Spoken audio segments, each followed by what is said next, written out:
बिस्मिल्लाहिर्रहमानिर्रहीम। अस्सलाम वालेकुम। जैसा बाप वैसा बेटा।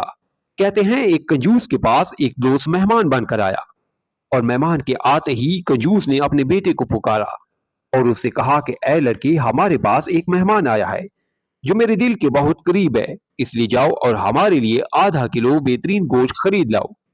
लड़का गया और थोड़ी देर बाद कुछ खरीदे बगैर वापस आ गया। बाप ने पूछा, गोश्त कहाँ है? लड़के ने कहा, मैं कसाब के पास गया और उससे कहा, हमें अपने बेहतरीन गोश्त में से आधा किलो दे दो।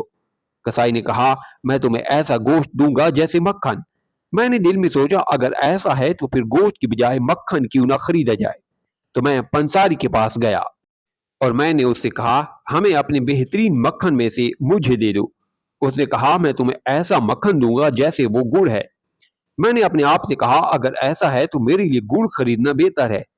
चुनाचा मैं गुड़ बेचने वाले के पास गया और मैंने कहा, तुम्हारे पास जो गुड़ है उसमें से बेहतरीन चीज हमें दे दो। उस आदमी ने कहा, मैं तुम्हें ऐसा गुड़ दूंगा गोया वो खालिस पानी है। मैंने अपने आप से कहा, अगर ऐसा है तो हमारे घर में साफ पानी है, और इसलिए मैं बगैर कुछ खरीदे वापस आ गया।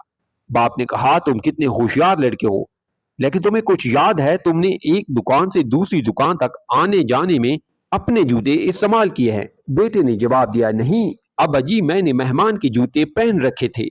स्टोरी पसंद आई है तो लाइक और कमेंट करें, चैनल पर नहीं हुए तो सब्सक्राइब जरूर करें।